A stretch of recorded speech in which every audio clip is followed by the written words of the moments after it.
මගනජෙට් යානයේ ගුවන්ගත වූවා පමණි. එහි නියම වාට එකවරම ඉදිරියෙන් දකින්නට ලැබුණේ අතිශය බියකරු දසුනකි. ඒ මොහොතේම සිදු වූ ගැටීමක් හේතුවෙන් යානයේ එන්ජින් යුගලයම පුපුරා ගොස් ක්‍රියා විරහිත විය. කපිතාන් සලී ඒවා නැවත පණ ගැන්වීමට දිගින් දිගටම උත්සාහ කළද ඉන් කිසිදු පළක් නොවිය.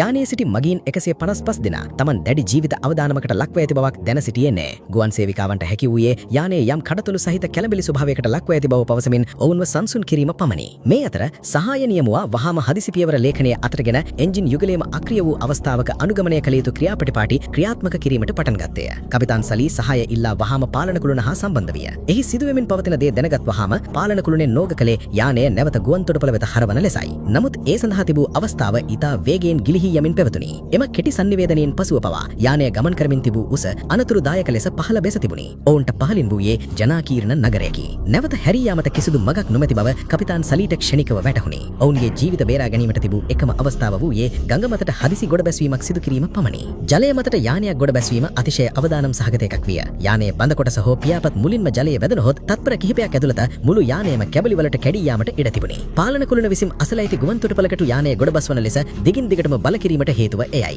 නමුත් එන්ජින් අක්‍රිය වීම හේතුවෙන් එතනට ළඟා වීමට කිසිදු ඉඩක් නොමැති බව සලී දැන සිටියේය. ඉන් සුළු මොහොතකට පසු යානයේ සංඥාව රේඩාර් තිරයෙන් මැකී ගියේය. යානය ඒ වන විට පොළවේ සිට මීටර් 500ක් පමණක් ඉහළින් විය.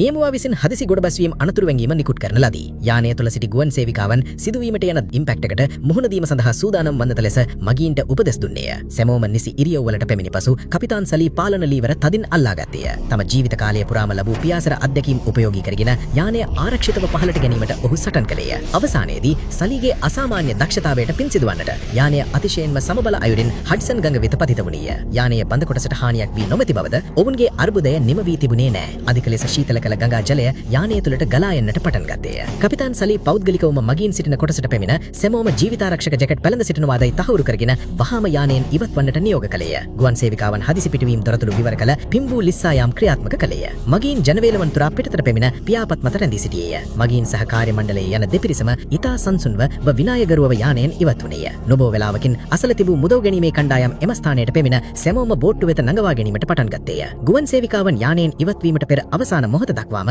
එහි රැඳී සිටියේය. ඒ වන විට යානය තුළ ජලය මීටර් 1ක් පමණ ගැඹුරට පිරී තිබුණේය. කපිතාන් සලී කිසිවු හෝ යානය තුළ ඉතිරි නොමැති බව තහවුරු කර ගැනීමට එක් මෑදිරිය පරීක්ෂණය කිරීම දිගින් දිගටම කරගෙන ගියේය. ඔහුගේ අනුව ඔවුන්ගේ ජීවිත සැම විටම මුල් තැන ගත්තේය. අවසානයේදී ඔහු ගුවන් දත්ත රෙකෝඩය දරගෙන යානයෙන් ඉවත් වුණේය. කුරුල්ලන් ගැටීම සිට ගඟට සාර්ථකව ගොඩ බැස්වීම දක්වා මෙම හෘද ස්පන්දන නතර කරන සුළු සිදුවීමට ගත වී තිබුණේ හරියටම විනාඩි 20ක් පමණයි. එහි සිටි මගීන් සහ කාර්ය මණ්ඩලය ඇතුළු 155 දෙනාම නිරුපද්‍රව බේරා ගැනුවා. නමුත් මෙම සිදුවීම පසුව ගුවන් සේවා ආරක්ෂා මණ්ඩලය විසින් සලී පිළිබඳව පරීක්ෂණයක් ආරම්භ කළ ලදී. ඉංජිනේරුවන් ගුවන් දත්ත සමාලෝචනය කළ පෙන්වුවේ ගොඩ බැස්වීමට පෙර වම් එන්ජිනයේ තවමත් ක්‍රියාත්මක වෙමින් පැවතෙනු බවයි. එන්ජින් දෙකම සම්පූර්ණයෙන්ම අක්‍රිය වූ බවට කපිතාන්වරයා කළ ප්‍රකාශය නිවැරදි යන්න ඔවුන් ප්‍රශ්න කළේය. කපිතාන් සලීගේ තීරණය ඇත්තටම වැරදි එකක් කියා ඔබ සිතනවාද?